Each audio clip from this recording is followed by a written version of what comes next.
తాకట్లో ఉన్న మీ బంగారాన్ని విడిపించి ఆ రోజు ఆన్లైన్ రేటుకి కొంటాం. Sharma gold company. నమస్కారం, వెల్కమ్ టు సుమన్ టీవీ. నేను గీతాంజలి. వారాహి నవరాత్రుల్లో భాగంగా 3వ రోజు అమ్మవారిని ఏ విధంగా కొలుచుకోవాలి, అలాగే అమ్మవారికి సమర్పించవలసినటువంటి నైవేద్యం, ఆ రూపంలో అమ్మవారిని కొలుచుకోవటం వల్ల మనకు కలిగేటువంటి ఫలితాలు ఏమిటి, ప్రత్యేకంగా ఎటువంటి మంత్రాలు అలాగే ఎటువంటి పుష్పాలు అమ్మవారికి సమర్పించాలి, అమ్మవారికి ప్రీతైనది ఏమిటి, ఇవాళ వీడియోలో తెలుసుకుందాం. వివరించేందుకు ప్రస్తుతం మనతో పాటు ఉన్నారు ప్రముఖ జ్యోతిష్యులు బ్రహ్మశ్రీ నందిబట్ల శ్రీహరి శర్మ గురువు గారు. వారితో మాట్లాడదాం. గురుగారు నమస్కారం అండి. వాగర్థావివ సంపృక్తౌ వాగర్థ ప్రతిపత్తయే జగతః పితరౌ వందే పార్వతీ పరమేశ్వరౌ.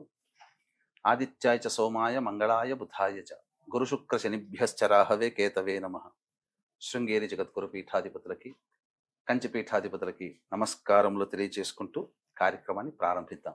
గురుగారు, 3వ రోజు నవరాత్రుల్లో మరి వారాహి అమ్మవారు ఇవాళ ఏ రూపంలో అమ్మవారిని కొలుచుకోవాలి, అమ్మవారికి సమర్పించవలసినటువంటి నైవేద్యం, ఈ వివరాలు తెలియజేయండి. తప్పకుండానమ్మా. 26వ తారీఖు ఉన్మత్త వారాహి, 27వ తారీఖు బృహత్ వారాహి, 3వదైనటువంటి 28 జూన్ తేదీన అమ్మవారిని, వారాహి అమ్మవారిని స్వప్న వారాహి అవతార రూపంలో కొలుచుకోవాలి. ఈ స్వప్న వారాహి అమ్మవారికి చాలా విశిష్టత ఉందమ్మా. ఈ అమ్మవారిని రాత్రి దేవత అని అంటారు. సహజంగా వారాహి అమ్మవారిని రాత్రిలో కొలుస్తారు, నిశి సమయంలో. ప్రత్యేకంగా ఈ అమ్మవారిని రాత్రి దేవత అని అంటారు. ఎందుకో తెలుసా అమ్మా?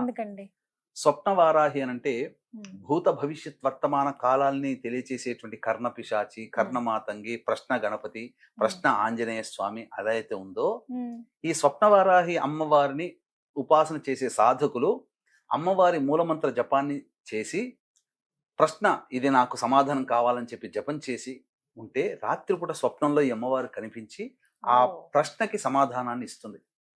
అందుకే స్వప్న వారాహి అన్నారంటే స్వప్నంలో వచ్చి అమ్మవారు పలుకుతుంది అని అర్థం. అందుకనే ఈ అమ్మవారిని విశేషముగా చెప్పబడి ఉంది. వరాహ రూపము విష్ణు అంశ అయితే, వారాహి లక్ష్మీ అమ్మవారి అంశ ప్రత్యేకముగా ఈ యొక్క స్వప్న వారాహిగా చెప్పబడి ఉంది. ఈ స్వప్న వారాహి అమ్మవారి రూపంలోనట అమ్మవారికి కిరీటంలో నెలవంక ఉంటుంది. ప్రత్యేకంగా నెలవంక ఉన్నటువంటి అమ్మవారు. ఇక 3 కన్నులు ఉంటాయట ఈ అమ్మవారికి. 3 కన్నులు కలిగినటువంటి అమ్మవారి రూపము 2 ఉన్నాయి నవరాత్రుల్లో. ఇంకొకటి మనం తెలియజేసుకుందాం. మొట్టమొదటిది 3 కన్నులతో ఉన్నటువంటి అమ్మవారు ఈ స్వప్న వారాహి అమ్మవారు. అయితే ఈ అమ్మవారట చీకటి మేఘాలతో కప్పబడి ఉన్న ప్రకాశవంతంగా కనిపిస్తుందట. అంటే ఏంటి? ప్రకాశవంతమైనటువంటి ధగధగలాడే వస్త్రములని, మిరుమిట్లు గొలిపే ధగధగలాడేటువంటి ఆభరణాల్ని నిండుగా ధరించి ఉండి ప్రకాశవంతంగా కనిపిస్తుందట ఈ అమ్మవారు, స్వప్న వారాహి అమ్మవారు. పైగా ఈ అమ్మవారికి వాహనం ఏంటంటే అశ్వము, గుర్రం మీద ఉంటుందట ఈ అమ్మవారు. అంతేకాకుండా ఈ అమ్మవారు ఒక చేత పాము, ఒక చేత మేక, ఒక చేత కత్తి, ఒక చేత డాలు పట్టుకొని ఉంటుందట అమ్మవారు స్వరూపం. ఆ విధంగా ఆ అమ్మవారిని చక్కగా గుర్రం మీద ఉన్నటువంటి అమ్మవారు కిరీటము ధరించి, నెలవంక ఉండి, 3 కన్నులతో ఉండి, శ్వేత వస్త్రములు, మెరిసేటువంటి వస్త్రములు ధరించి, సమస్త ఆభరణాలు ధరించి, ఒక చేత పాము, ఒక చేత మేక, ఒక చేత కత్తి, ఒక చేత డాలు పట్టుకొని ఉన్నటువంటి ఆ అమ్మవారిని ఆ రూపంలో భావించి గనక మనం ఈ పూజ చేస్తే అమ్మవారి యొక్క శక్తి అద్భుతంగా మనకు గోచరమవుతుంది. అమ్మవారి అనుగ్రహం మనకు కలుగుతుంది. ఇక్కడ శత్రువుల యొక్క కోపం తగ్గుతుందట. మన మీద ఎవరైనా ప్రయోగం చెయ్యాలి అని అనుకుంటారు కదా, ఈ అమ్మవారి పూజ చేయడం ద్వారా, ఈ అమ్మవారి హోమం చేయడం ద్వారా కలిగే ఫలితం ఏంటంటే, మనల్ని ఏదో చెయ్యాలని, మనల్ని హింసించాలని, బాధ పెట్టాలని, ఏదో చెయ్యాలని కసితో, కోపంతో ఉన్న వాళ్ళ యొక్క ఆలోచన కూడా తగ్గిపోయి ప్రశాంతంగా మనతో స్నేహం చేస్తారట ఈ అమ్మవారిని పూజించడం ద్వారా. అయితే విశేషంగా ఇంకొక చెప్పబడినటువంటిది ఏంటంటేనమ్మా, వరాహస్వామి ఎలా అయితే తన యొక్క దంతముల మీద ఈ భూమిని పెట్టి ఉద్ధరించాడో, ఈ అమ్మవారి యొక్క దంతం మీద కూడా భూమండలం ఉంటుందట.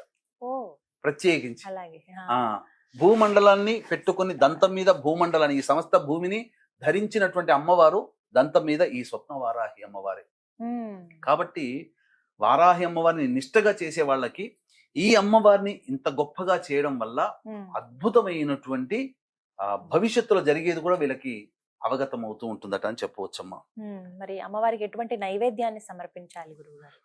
ఈ అమ్మవారికి నైవేద్యముగా కొబ్బరితో చేసినటువంటి అన్నము, బెల్లం పాయసం అమ్మవారికి నైవేద్యముగా పెట్టాలి. అంతేకాకుండా ఈ అమ్మవారిని పూజ చేయడం ద్వారా అనేక శత్రువుల నుంచి మనం బయటపడతామన్నాం కదా. అందుకనే ఈ 9 రోజుల పాటు 9 రకాలైనటువంటి అవతార రూపంలో అమ్మవారిని కొలవాలమ్మా. అనగా 4వ తారీఖు నవమి వస్తుంది, 5వ తారీఖు దశమి. కాబట్టి ఈ ప్రతిరోజు కూడా పూజ చేసేటువంటి వాళ్ళు, అలాగే పూజ చెయ్యకపోయామే, మనకు ఆ అదృష్టం లేదే, మనకు అమ్మవారి అనుగ్రహం కలగలేదే అనేటువంటి చింతించేటువంటి వాళ్ళు కూడా మన పీఠం ఆధ్వర్యంలో 5వ తారీఖు రోజున మధ్యాహ్నం 3 గంటలకు జరిగేటువంటి కార్యక్రమంలో 9 అవతారాల యొక్క హోమాది కార్యక్రమాలు సశాస్త్రీయంగా మీ గోత్రనామాలతో జరిపించడం జరుగుతుంది. పాల్గొన్నటువంటి వారికి శక్తిపాతము చేయబడినటువంటి శంకరంగలి మాలని అందివ్వడం జరుగుతుందని చెప్పవచ్చు. గురుగారు, మరి ఇంకా చాలా సందేహాలు ఉన్నాయండి. మరి అమ్మవారిని ఎలా పూజ చేయాలి, ఇవి కూడా వివరించండి. అమ్మవారు మనకు ఈ సంబంధించినటువంటి లలిత అమ్మవారిలో సైన్యాధ్యక్షురాలుగా ఈ అమ్మవారి గురించి చెప్పడం జరిగిందమ్మా. ఈ అమ్మవారు రథం పేరట కిరిచక్రము అని అంటారు. అంటే 1000 వరాహములు ఉండి లాగుతూ ఉంటే అమ్మవారు రథం మీద కూర్చొని వస్తూ ఉంటుందట. ఈ అమ్మవారు చాలా విశేషమైనటువంటి అమ్మవారమ్మ. ఈ అమ్మవారికి సంబంధించి విశేషమైనటువంటి ఏ నెలలోనైనా కానీ ఈ అమ్మవారి అనుగ్రహం కావాలి అనుకున్నటువంటి వాళ్ళు రేవతి నక్షత్రం రోజున ఈ అమ్మవారి పూజ, అర్చన, అభిషేకము, హోమము చేస్తే ఈ అమ్మవారు అతి శీఘ్రంగా ఫలిస్తుందట, రేవతి నక్షత్రం ఉన్న రోజున చేస్తే. అలాగే ఈ అమ్మవారు ఎవరయ్యానంటే సాక్షాత్తు విష్ణువు వరాహ అవతారం అయితే ఆ వరాహ రూపానికి జోడీగా లక్ష్మీ అమ్మవారు వారాహి అమ్మవారి రూపాన్ని ధరించి ఉన్నది. అందుకే ఈ అమ్మవారి లక్ష్మీ సహస్రనామాల్లో వారాహి, ధరణి, ధ్రువ అనేటువంటి యొక్క సహస్రనామంలో ఒక నామం. అంతేకాకుండా ఈ అమ్మవారు ప్రధానంగా ఈ అమ్మవారిని విశ్వేశ్వరుడు, కాశీ విశ్వేశ్వరుడే. ఎందుకంటే కాశీ క్షేత్రానికి క్షేత్ర పాలకురాలు ఈ వారాహి అమ్మవారు అయితే, విశ్వేశ్వరుడు విశేషంగా ఈ అమ్మవారిని వింధ్యాచలం కొండలో ఈ అమ్మవారిని ప్రతిష్ఠ చేశాడు. ఇప్పటికీ కూడా ఆ అమ్మవారు పూజలు అందుకుంటూ ఉంది. అంతేకాకుండా ఈ అమ్మవారికి పూజ చెయ్యాలి అనేటువంటి ఆలోచన ఉన్నటువంటి వాళ్ళు రాత్రి దేవత ఈ అమ్మవారు కాబట్టి, అంటే సూర్యోదయం నుంచి సూర్యాస్తమయం వరకు కాకుండా అమ్మవారికి ఇష్టము రాత్రి సమయం కాబట్టి సూర్యాస్తమయం తర్వాతనైనా కానీ లేదా సూర్యోదయం లోపలనైనా కానీ కాలకృత్యాలు తీర్చుకొని ఖచ్చితంగా ఈ అమ్మవారికి పూజ చేసుకుంటే విశేషమైనటువంటి ఫలితాలు కలుగుతాయి. రాత్రి దేవత అన్నారు కాబట్టి రాత్రి సమయంలో సూర్యాస్తమయం తర్వాత చేసుకునే వాళ్ళైతే ఖచ్చితంగా సూర్యాస్తమయం కంటే ముందే దంతధావనము, కాలకృత్యాదులాగా మళ్ళీ తీర్చుకొని అప్పుడు పూజాది కార్యక్రమాలు చెయ్యాలి. అయితే ఈ పూజాది కార్యక్రమాలలో సాధారణంగా కలశం పెట్టుకునే అవకాశం ఉన్న వాళ్ళు కలశం పెట్టుకోవచ్చు. కలశం పెట్టుకోకపోయినా మాకు ఆచారం లేదు అన్న వాళ్ళు చక్కగా ఈ అమ్మవారికి సంబంధించి చిత్రపటాన్ని పెట్టుకోవాలి. అయితే శక్తి ఉంటే ప్రధానంగా మొట్టమొదటిగా శ్రీచక్రము కానీ లేదా లలితా అమ్మవారి చిత్రపటము, ఒకవైపున కుడివైపున ఈ దండిని దేవి అంటే వారాహి అమ్మవారు, ఎడమ వైపున మంత్రిని కాబట్టి రాజశ్యామల అమ్మవారి 3 చిత్రపటాలని పెట్టి చేసుకుంటే చాలా విశేషమైనటువంటి ఫలితం కలుగుతుంది. లేదా అమ్మవారి చిత్రపటం ఒక్కటి పెట్టుకొనైనా కానీ పూజ చేసుకోవచ్చు. ఈ అమ్మవారు పూజ చేసే సందర్భంలో విశేషముగా అభిషేకము, అర్చన ఇవన్నీ జరిపిన తర్వాత ప్రతిరోజు ఖచ్చితంగా లలితా సహస్రనామ పారాయణం చేయాలండి. ప్రతిరోజు చేయాలి. ఎటువంటి పుష్పాలను అమ్మవారికి సమర్పించాలి గురుగారు? ప్రత్యేకం ఏమన్నా ఉందా అండి? ఈ అమ్మవారికి ప్రధానంగా పుష్పములు అనేటువంటిది నీలి రంగు పుష్పాలతో అర్చన చేయాలి. అంటే నీలి రంగు చామంతి పుష్పాలు కానీ లేదా నీలి రంగు శంఖు పుష్పాలు దొరుకుతాయి కదమ్మా, ఆ పుష్పాలతో అర్చన చేసిన అమ్మవారికి ఇప్ప పూలు అని అంటారు కదమ్మా, ఆ ఇప్ప పూలతోనైనా కానీ అర్చన చేయవచ్చు. అయితే అమ్మవారికి దీపారాధన చాలా ప్రీతికరం. ఈ దీపారాధనలో ఏ దేవతకి లేనటువంటి విశేషమైనటువంటి దీపారాధన ఒకటి ఉంది. కందగడ్డ దొరుకుతుంది కదమ్మా, ఆ కందగడ్డని దీపపు కుందిలాగా తొలుచుకోవాలి. మధ్య భాగంలో కొద్దిగా తొలుచుకుంటే ఆవు నెయ్యి కానీ, ఈ అమ్మవారికి ఇష్టమైనటువంటి నూనె దీపం ఏ దీపారాధన అంటే విప్ప నూనెతో దీపారాధన ద్రవ్యంతో చేసుకోవాలి. చేయాలి. విప్పనున్న ఒరిజినల్ దొరికితే మంచిది, లేకపోతే ఆవు నేతితో ఇప్పుడు దీపారాధన అందుబాటులో చేయొచ్చు. ఉన్నాయండి. అవును. కానీ కంద దీపములో కందగడ్డ దీపారాధన, కందగడ్డతో దీపంగా చేసి కంద దీపాన్ని గనక పెట్టినట్లయితే అమ్మవారు చాలా విశేషమైనటువంటి సంతృప్తి కలుగుతుంది. అమ్మవారికి ఇవన్నీ ఇష్టమట, ఇలా చెయ్యాలి. ఈ విధంగా ఇప్ప పువ్వులతోకైనా కానీ అర్చన చేయవచ్చు. బాగా ఇష్టమైంది ఏంటండి అమ్మవారికి? ఎవరైతే ఈ నవరాత్రులు చేస్తున్నారో ఖచ్చితంగా ఇవి అమ్మకి సమర్పిస్తే ఇక అమ్మవారి అనుగ్రహం ఖచ్చితంగా కలుగుతుంది అనేటువంటిది ఏదన్నా ఉందా అసలు? అమ్మవారికి ప్రధానంగా ఇష్టమైనటువంటి చెప్పబడినటువంటిది బెల్లం పానకం. అంటే చాలా మంది ఏంటంటే బెల్లంని సంబంధించి ఆ నీటిలో కలిపిస్తే బెల్లం పానకం లాగా ఉంటుంది. కానీ రాజమండ్రి ఆ చుట్టుపక్కల జిల్లాల్లో ఉన్నటువంటి వాళ్ళకి బెల్లం పాకము అని అంటే ఆ బెల్లం తయారు కాకముందు తేనెలాగా ఒకటి ఊరుతుంది, చిక్కగా ఉంటుంది. దాన్ని నైవేద్యంగా పెట్టవచ్చు, లేదా తేనెనైనా నైవేద్యంగా పెట్టవచ్చు. అమ్మవారికి నువ్వుల లడ్డూలు చాలా ఇష్టం. ఇలాచీ పొడి, అలాగే నేతితో వేయించినటువంటి నువ్వుల లడ్డూలు పెట్టిన అమ్మవారికి చాలా ప్రీతికరం. అంతేకాకుండా ఎర్రటి పండ్లు అంటే దానిమ్మ పండ్లు ఒలిచి గింజలు ఒలిచి పెట్టాలి. చిలకడ దుంప దొరుకుతుంది కదమ్మా ఈ సమయంలో, ఆ చిలకడ దుంప కూడా నైవేద్యంగా పెట్టిన ఈ నైవేద్యాలు పెట్టాలట అమ్మవారికి. విశేషంగా అమ్మవారు చాలా సంతృప్తి చెందుతుంది. అంతేకాకుండా చక్కగా ఈ అమ్మవారికి విప్ప పూలను కూడా నైవేద్యంగా పెట్టవచ్చు. మరీ విశేషముగా పనస పండ్లని కూడా నైవేద్యంగా పెట్టమన్నది శాస్త్రం. వీక్షించేటువంటి ప్రేక్షకులకి ఇప్పుడు ఒక అద్భుతమైన, ఈ సంవత్సరం వచ్చే వారాహి నవరాత్రులకి అద్భుతమైనటువంటి యోగ మాలిక ఏమిటంటే, ఆషాఢ మాసం మొదటి రోజు ఏదైతే ఉందో ఆ పాడ్యమి తిథి రోజు ఆరుద్ర నక్షత్రం ఉంది. ఈ 9 రోజుల నవరాత్రులు అయిపోయిన తర్వాత శుక్రవారం నాడు తీయకూడదు, అమ్మవారు ఉద్వాసన చెప్పకూడదు. కాబట్టి 10వ రోజు అయినటువంటి దశమి తిథి రోజున ఉన్న నక్షత్రము కూడా గొప్పదైనటువంటి స్వాతి నక్షత్రం.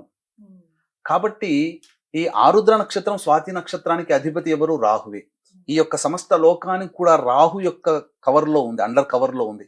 కాబట్టి రాహు అనుగ్రహం కలిగిందంటే అత్యంత శీఘ్రముగా ఫలితాలు కలుగుతాయి. అద్భుతమైనటువంటి రోజున, ఈ స్వాతి నక్షత్రం రోజున ముగింపు కూడా పలుకుతుంది. కాబట్టి చక్కగా ఈ వారాహి నవరాత్రుల్లో ఎవరైతే చేసుకుంటారో, ఎవరైతే పూజ చేసుకుంటారో, ఎవరైతే పూజ చేసుకోకపోయినా హోమంలో జరిగే హోమంలో పాల్గొంటారో వారి యొక్క సంకల్పం అతి శీఘ్రంగా నెరవేరుతుందని చెప్పడంలో ఏమాత్రం సందేహం లేదు. ఇది చాలా యాదృచ్ఛికంగా కాకతాళీయంగా కలిసినటువంటి అద్భుతమైన యోగ మాలిక. రాహు నక్షత్రంతో మొదలై రాహు నక్షత్రంతో ఎండ్ అవుతుంది అని చెప్పవచ్చు. ఎందుకంటేనమ్మా, రాహు స్వరూపం అంటే దేహమంతా ఉంటుంది, తలకాయ మాత్రం ఉండదు. వారాహి అమ్మవారు కూడా ఈ సంబంధించి చూసుకుంటే దేహమంతా స్త్రీ రూపం, కేవలం తలకాయ మాత్రం వరాహ రూపం. అలా రాహు స్వరూపముగా మనకు అమ్మవారు ఈ సంవత్సరం అనుగ్రహిస్తుంది.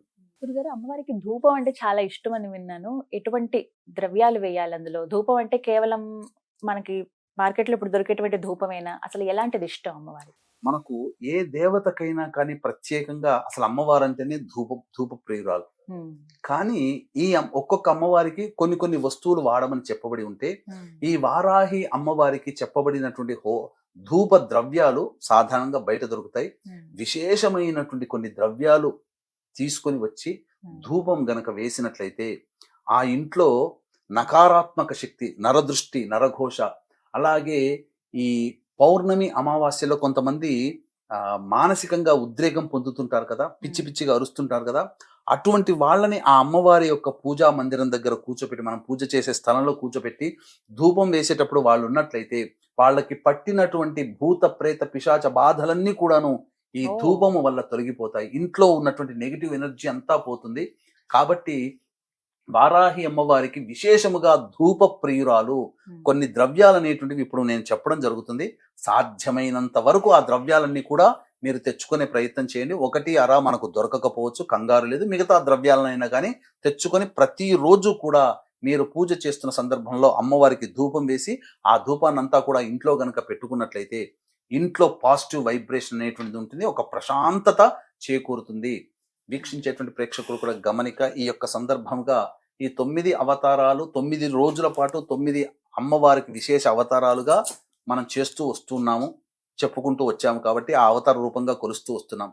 కాబట్టి ఇంట్లో పూజ చేసుకున్న, హోమం చేసుకుంటే చాలా మంచిది అని చెప్పి భావించేవాళ్ళు, ఈ 9 రోజుల పాటు మనం పూజ చేసుకోలేకపోయామే, మనకు ఆ అమ్మవారి అనుగ్రహం ఎలా కలుగుతుందని చెప్పి పరితపించేటువంటి వాళ్ళకి చక్కటి తరుణోపాయంగా జూలై 5వ తేదీ రోజున దశమి స్వాతి నక్షత్రం కలిసినటువంటి రోజున మధ్యాహ్నం 3 గంటలకి మీ గోత్రనామాదులతో ఈ 9 వారాహి అమ్మవార్ల యొక్క హోమాది కార్యక్రమాలు జరిపించి శక్తిపాతము చేయబడినటువంటి శంకరుంగలీమాలని మీకు అందివ్వడం జరుగుతుంది. ఈ యొక్క కార్యక్రమంలో ఆ 5వ తారీఖు మధ్యాహ్నం 12 గంటల లోపల మీ గోత్రనామాదులు నమోదు చేసుకోవచ్చు. ఇక హోమ ద్రవ్యాలు చెప్పడం జరుగుతుందమ్మా, చాలా జాగ్రత్తగా వినండి. గుగ్గిలం అంటే తెలుపుదైనా నలుపుదైనా కానీ, యాలకుల పొడి, ఇలాచీ పొడి అంటారు అది, అలాగే పసుపు పొడి మరియు తెల్ల గురివింద గింజల పొడి, తరువాత తెల్ల ఈశ్వరి వేరు మనకు ఆయుర్వేదం షాప్లో కానీ పచారీ షాపులో కానీ దొరుకుతుంది. తెల్ల ఈశ్వరి వేరుని పొడి చేయడం, ఆ పొడి అయినా కానీ, తెల్ల జిల్లేడు పువ్వులు తీసుకుని వచ్చి నీడన ఎండించి అది ఆ ఎండించినటువంటి తెల్ల జిల్లేడు పువ్వుల యొక్క పొడిని, మిరియాల పొడి, మిరప పొడి, శొంఠి పొడి, మొత్తం ఈ 9 రకాల ద్రవ్యాలు ఎన్ని కుదిరితే అన్ని తీసుకుని వచ్చి ఆ యొక్క ధూపం గనుక అమ్మవారికి వేసినట్లయితే, మండుతున్నటువంటి ఆ బొగ్గు మీద వేసినట్లయితే ఆ ధూపం వెలువడుతుంది. ఆ ధూపానికి అనేక రకాలైనటువంటి దివ్య శక్తులు వారాహి అమ్మవారి యొక్క అనుగ్రహం కలుగుతుంది. ఈ వారాహి అమ్మవారి 9 రోజుల పాటు చేసిన తర్వాత హోమం కూడా చాలా విశేషమైనటువంటి. హోమం చేసుకునేటట్టయితే తోక మిరియాలు, తెల్ల ఆవాలు, పనస పండు అనేటువంటిది ఆ హోమ ద్రవ్యంగా వాడవచ్చు. ఇక అమ్మవారికి తాంబూల సేవనం అంటే చాలా విశేషం కాబట్టి సుగంధ భరితమైనటువంటి ఇలాచి, యాలకులు, జాజికాయ, జాపత్రి, పచ్చకర్పూరం కలిపినటువంటి తాంబూలాన్ని పెట్టి ఆ తాంబూలాన్ని ఎవరైనా తీసుకోవచ్చు. అంతేకాకుండా ప్రధానంగా ప్రతిరోజు కందదీపము పెట్టవచ్చు. ఆ కందదీపం పెట్టినటువంటి దాన్ని మరుసటి రోజు వాడుకోవచ్చు ఇంట్లో కూరలో, లేదు 9 రోజులు అదే దీపం వెడుకోవచ్చు. కందదీపం 1, 2 అనేటువంటి ఎవరి శక్తి కొలది వాళ్ళు చేసుకోవచ్చునమ్మా. తప్పకుండా ఈ చెప్పినటువంటి విధి విధానంగా ఎవరైతే చేసుకుంటారో సంపూర్ణమైనటువంటి అమ్మవారి అనుగ్రహం కలిగి ఆ వారాహి అమ్మవారి అనుగ్రహంతో మీ యొక్క కోరికలు సత్తునుగా నెరవేరి సకల శుభాలు మీ జీవితంలో కలుగుతాయని చెప్పడంలో ఏమాత్రం సందేహం లేదమ్మా. చాలా చక్కగా వివరించారండి. అసలు అంటే చాలా మందికి సందేహాలు ఇవన్నీ కూడా ఎలా చేసుకోవాలి ఏమిటి అని చెప్పి చాలా వివరంగా తెలియచేశారు. సంతోషం గురుగారు. చూసారు కదా, చక్కగా ఈ 9 రోజుల పాటు మనమైతే పూజలు జరుపుకుంటాము. ఏ రోజుకి ఆ రోజు ఎలా కొలుచుకోవాలో అమ్మవారిని తెలుసుకున్నాము. అలాగే గురువు గారి ఆధ్వర్యంలో జూలై 5వ తారీఖు అండి, ఇక 10వ రోజు అది దశమి, ఆ రోజున విశేషంగా వారాహి హోమం నిర్వహిస్తూ ఉన్నారు. 9 రూపాల్లో అమ్మవారిని ఏ విధంగా అయితే కొలుచుకున్నామో 9 రోజులు, అలా ఒకే రోజున ఈ 9 రూపాల హోమాలు అనేవి నిర్వహిస్తున్నారు. ఎవరైతే భక్తులు పాల్గొనాలి అనుకున్నారో స్క్రీన్ మీద గురుగారికి సంబంధించిన నెంబర్స్ ఇస్తాను. కాల్ చేసి ముందుగా మీరు వివరాలు కనుక్కుని అలాగే మీ పేరు, గోత్రం నమోదు చేయించుకోండి. హోమంలో పాల్గొనండి. నమస్కారం.